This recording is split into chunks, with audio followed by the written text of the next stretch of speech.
정말 우량하고 돈 잘 벌고 숫자가 쭉쭉쭉 성장하는 친구들이 있는데 그 친구들 중에서 얘들은 아직 갈 때 아니야 그러고는 눌려있는 친구도 있어요. 근데 걔들을 밥을 짓듯이 계속 모아놓으시면은 지금 목표 수익률이 20% 30% 나오는 친구가 너무 많습니다. 근데 여기서 내가 좀 더 시간을 땡기고 싶으면은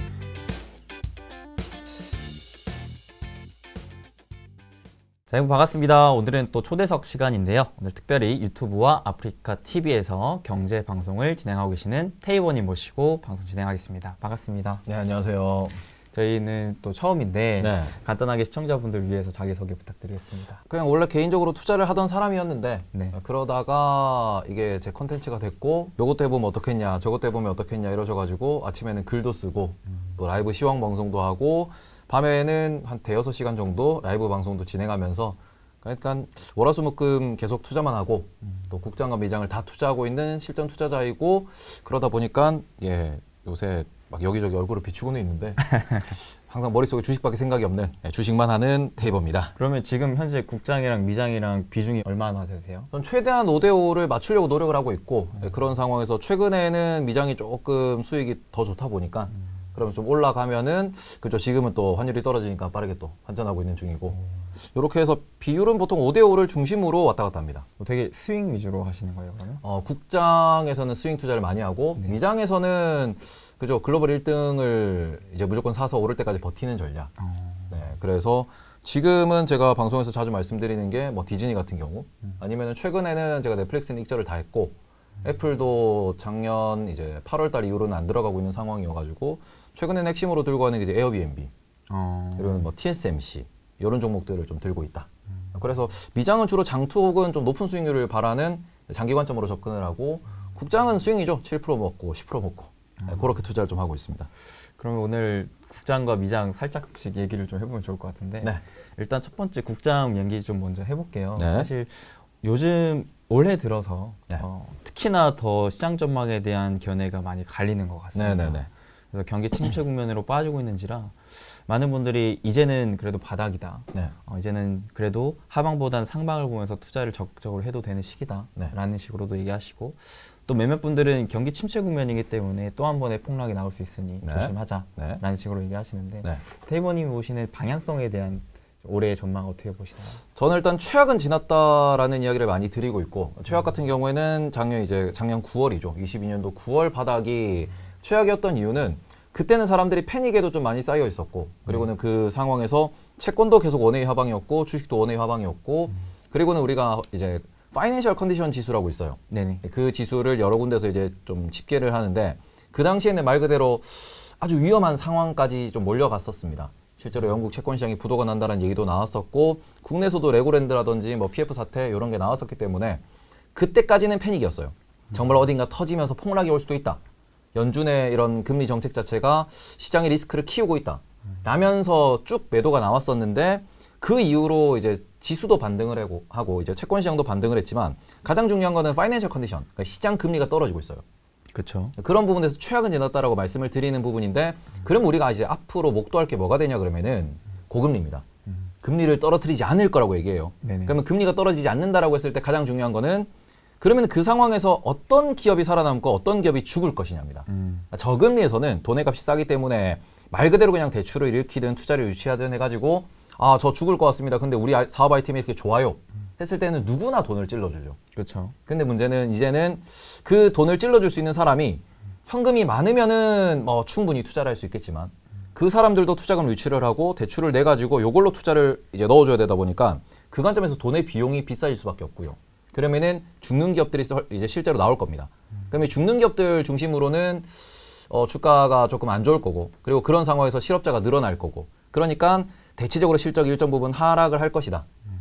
그렇게 되면은 우리가 투자람에 있어가지고 뭔가 이제는 그저 보수적으로 좀 접근해야 되지 않냐. 말 그대로 지금 많은 분들이 투자를 하실 때 최근에 이제 테슬라가 한 70% 정도 올랐다가 네. 어제 이제 살짝 조정을 보였는데 거기서 이제 또 여전히 화성 간다. 혹은 뭐 비트코인이 지금 올라오는 걸 보니까 다시 이제 주가가 좀 강세장으로 가는 거 아니냐.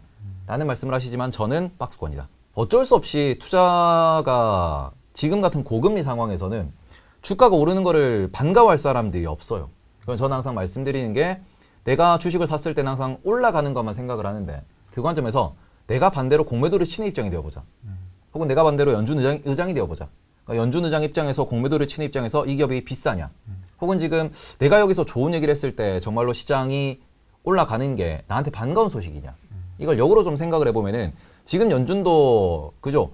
경제 지표들은 분명히 우리가 원하는 방향대로 가고 있다라고 생각은 하지만 여기서 추가적으로 우리가 좀 풀어주고 금리 낮춰줄게. 금리 낮추자. 이런 얘기하면은 다시 인플레가 나오겠죠. 그렇죠. 그럼 고금리를 유지를 할 것이고 이런 상황에서 실업률이 정말로 올라온다 그러면은 그때 되면 공매도를 하는 사람들은 실업률 올라오네. 지수 공매도.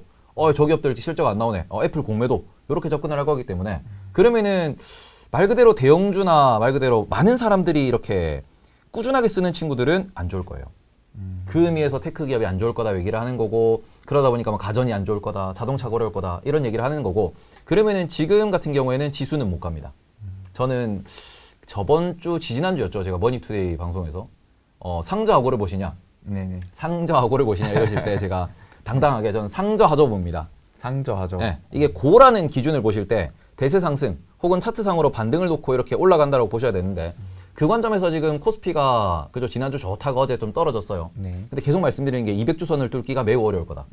왜냐하면 외국인들이 바라보는 관점에서 200주선을 이제 위에서 논다라고 하는 거는 조금 좀 긍정적 신호고 네네. 200주선 이후에 덮여 있다라는 거는 엄청나게 무거운 이제 이평선이 눌려 있다라는 거거든요.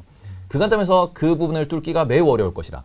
나스닥 같은 경우는 지금 200주선을 기준으로 해가지고 밑에서 놀고 있는데 지난주 목금에 테슬라가 엄청난 수급을 이제 좀 받으면서 20% 상승을 하면서 살짝 올라갔어요. 근데 다시 이제 어제 기준에서 떨어졌습니다. 이게 FOMC 이후에 정말로 파월이 시장 친화적으로 이야기를 하면 200주선 위로 가겠죠. 근데 그렇지 않을 거라고 보는 사람들이 많고 저 역시도 그렇게 보고 있기 때문에 올해는 뭔가 이제 금리가 이렇게 고금리가 지속되는 동안 계속해서 어디가 뭐 이렇게 파산이라고 하죠. 네네. 뱅크럽 이벤트가 발생을 할 수 있는데 그러면 그 파산에 대한 리스크가 털 때마다 밑으로 빠졌다가 다시 200주선으로 올라오고 빠졌다가 200주선으로 올라오고 이런 걸 반복을 하면서 정말로 실적이 이제는 주가가 저렴하다 혹은 적정하다라는 얘기가 나올 때까지는 200주선 밑에 눌려 있을 것이고 제가 이렇게 말씀드린 이유는 S&P 500이나 나스닥이나 비싸요. 핵심은 비쌉니다. 우리나라는 이미 선반영이 다 됐다. 맞죠? 우리나라는 빨리 올랐다가 빨리 떨어졌고 그런 관점에서 지금 한국은 PER이 10배 정도밖에 안 나와요. 10배에서 한 12배, 13배. 그러니까 한국은 평소랑 비슷해요. 비싸지 않다라고 볼 수 있는 부분인데 미국은 놓고 보시면은 지금 S&P 500 400 기준으로 PER을 그러니까 포드 PER 기준으로 올해 2023년도 실적을 다 땡겨서 생각해 보시면은 적정히 보면 20배고요. 그리고는 실적이 많이 안 좋을 거야 그러면 22배, 3배까지 올라갑니다. 근데 이거는 코로나 이후에 돈을 풀었을 때 PER이거든요. 그 이전은 17배 수준이었어요. 그러면 지금 17배 EPS를 200으로 놓고 보면 3,400이 나옵니다. 근데 3,400까지 빠지지 않는 이유는 나스닥이 200주선 밑에 있기 때문이고 여기서는 심리적으로 매수가 계속 들어오기 때문이에요. 좋아질 거야. 좋아질 거야. 이게 반복되고 있다 보니까 대형주는 오르지도 빠지지도 못하면서 흔들릴 거고 이런 관점에서 실적에 따라 가지고 안 좋은 친구들은 계속 밀릴 겁니다. 그러니까 이런 부분을 좀 보셨으면 좋겠고 그러니까 연준이 저도 믿는 건 그거예요. 경제를 박살내진 않을 거다. 그 믿음에서 매수가 들어오는 거거든요. 그 그렇죠. 믿음에서 계속해서 매수를 하니까 200주선을 기준으로 말씀을 드리는 거고 여기에서 연준이 정말로 좀 경제가 어렵습니다. 정말로 인플레이션이 끝난 것 같습니다. 실업률이 정말로 올라가면서 우리가 진짜 정책을 바꿔야겠습니다라는 그 정도의 심각한 경제 지표가 나오면 그러면 오히려 주식은 선반영으로 올라갈 수 있지 않을까. 아직까지는 인플레가 꺾였다지 심각하다는 아니에요.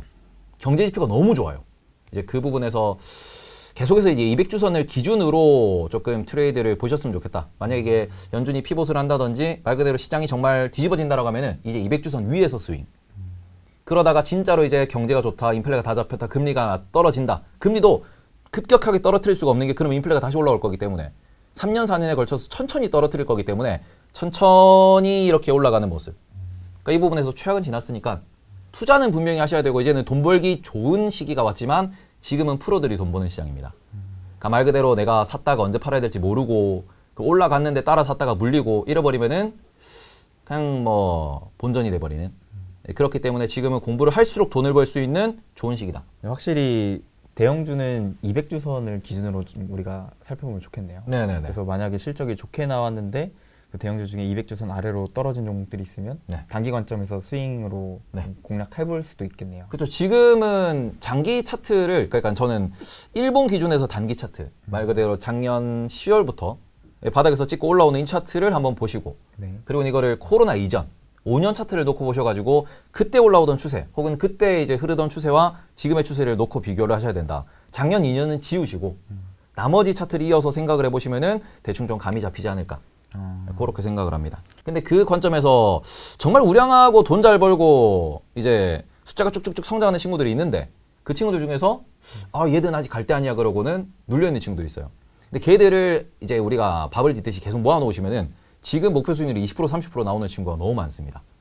그런 애들 중심으로 공부를 좀 많이 해보시고 그리고는 그런 애들을 정말로 이제 앞으로 숫자도 더 늘어나는 친구들 중심으로 이제 분류하셔가지고 이걸 뭐 여러 개를 매수하시든 내가 정말로 이제 좀 깊이 공부한 친구 두세 개를 매수하시든 그러면서 조금 적금을 들듯이 모아나가면은 수익률 자체가 이제 두 자릿수를 다시 이제 볼 수 있는 그런 시기가 오고 있지 않나라고 생각을 하고 있어요. 네. 그런 종목군들을 공략할 때 우리가 좀 집중적으로 봐야 할 팁 같은 게 있을까요? 저는 결국 앞으로 실적이라고 생각합니다. 실적. 숫자가 나올. 그러니까 말 그대로 반도체가 지금 바닥을 찍은 이유가 지금의 시가총액, 지금의 PER, 지금의 실적 기준에서 실적이 이제 올랐다가 빠지고 있어요. 삼성전자가 오늘 또 실적을 발표했는데 실적이 개박살이 났죠. 그렇죠. 근데 주가는 반등하고 있습니다. 네. 왜냐 그러면은 6개월 뒤, 1년 뒤에는 지금 실적이 최악일 거니까 지금부터 사자. 그러면서 올라갔다가 또 밀렸다가 올라갔다가 밀렸다가 하다가 진짜로 이제 실적이 돌아선다 그러면 와 올라갔다가 실적이 잘 나온다 그러면은 그때부터 빠지죠. 말 그대로 선반영 얘기하고 지금 실적이 최악이라 그러면은 지금이 사기가 적절한 시기예요. 반도체 소부장들도 그렇고 아니면은 뭐 정말로 말 그대로 지수가 올라갈 때 같이 올라갈 수 있는 그런 우량주들 그런 종목들을 관심 종목을 많이 늘려놓으셔야 되는 시기다. 그리고는 핵심 포인트는 그래서 얘가 작년 재작년에 만약에 코로나 관련돼가지고 돈을 잘 벌었다 그러면은 앞으로 개박살이 날 텐데 네. 뭐 예를 들어 진단키트 관련된 친구들 같은 경우에는 실적이 많이 안 나올 거예요. 근데 예를 들어서 반도체 소부장이다. 그런 친구들은 앞으로 돈을 잘 벌겠죠. 대신에 기술 수준이라든지 좀 깊이 있게 공부를 하셔가지고 앞으로도 실적이 잘 나올 거다. 그러면 그 친구들은 그냥 계속해서 꾸준하게 매수를 해놓으시면은 우상향을 보일 수밖에 없는 친구들이 있고요. 그거는 지난 3년, 5년 동안의 실적 성장률을 보시면 될 것 같아요. 그리고는 좀 더 이제 깊이 있게 보시면 수주 잔고 보시고, 그러면 거래처 보시고, 그 다음에는 특허까지 보시면 좀 좋은데 특허는 너무 어려우니까. 네. 그런 관점에서 이런 거래처에서 몇 년 동안 이렇게 거래를 하고 있는데 뭐 얘네들이 이렇게 꾸준하게 실적이 성장하고 있네. 근데 공장 증설도 했대. 수주 잔고도 좋대. 그거는 사업보고서 보시면 다 나와 있으니까요. 그런 부분에서 한 20분, 30분이면은 대충 그림이 그려지거든요. 그런 기업들이 있어가지고 실제로 무슨 이제 어떤 산업을 하는지, 이 산업 자체가 어떻게 가는지 이런 부분을 조금 고민해 보셨으면 좋겠다. 네. 근데 여기서 내가 좀 더 시간을 땡기고 싶으면은 이번 분기 실적 발표에서 뭐 글로벌 투자자든지 여의도 투자자가 주목하는 섹터가 어디냐? 예를 들어가지고 지금 같은 경우에는 계속 이야기가 나오는 게 조선 쪽입니다. 조선이 이제 흑자전을 할 거다. 근데 섹터 업체는 뭐 고용이 뭐 어쩌고 대형주는 이래서 뭐 뭔가고 이러는데 조선 기자재 쪽은 여전히 그래서 실적이 어디까지 나오는데 수잔고가 얼만데 지금 얘들이 실적이 좀 빠지고는 있어요. 인건비가 올라가고 이러니까. 그럼 이게 다시 영업이익률이 돌아서면은 어디까지 목표 주가가 올라가는데 이런 얘기가 나올 수 있습니다. 오늘도 삼성중공업이 좀 올라가는 것 같아요. 네, 오늘 실적 발표일이기 때문에 관련돼가지고 얘기가 나오는데 그런 부분에서 그러면은 밑에 있는 그 하부에 있는 조선 기자재들은 지금 보시면은 거의 2년, 3년, 5년 동안 계속 스윙이에요. 네네. 얘들은 오히려 지금 코로나 때 오른 게 없죠. 2020년 12월부터 우리나라 조선이 좋다 그랬는데 여전히 지금 바닥에서 이러고 있습니다. 제가 이제 방송에서 맨날 얘기하는 동성화인텍. 작년에 제가 동성화인텍 개별 종목으로 수익률 50%거든요. 그래서 여러 번 끊어먹었죠. 그러면서 이제 계속해서 분석도 하고 계속해서 수잔고 확인하고 이러는데 잔고가 계속 쌓이는데 주가가 안 올라가요. 맞아요. 조선업이 안 좋으니까. 근데 이번에도 흑자전환 이슈가 또 있을 거고 그러면 그게 붙으면 올라가겠죠. 근데 이번에 만약에 많이 떠가지고 2배 가면 좋겠지만 이게 20, 30% 떴다. 근데 못 간다. 그럼 또 파시면 되는 건데 그 관점에서 계속해서 이 친구들이 실적이 늘어난다고 했으니까 그러면 주가가 우상향, 횡보, 우상향, 횡보 이걸 반복하니까 그럼 여기서 횡보했던 친구들 중에서 우상향 가능성이 높은 친구들 거기서 숫자를 진짜로 확인하고 들어가자라는 거죠.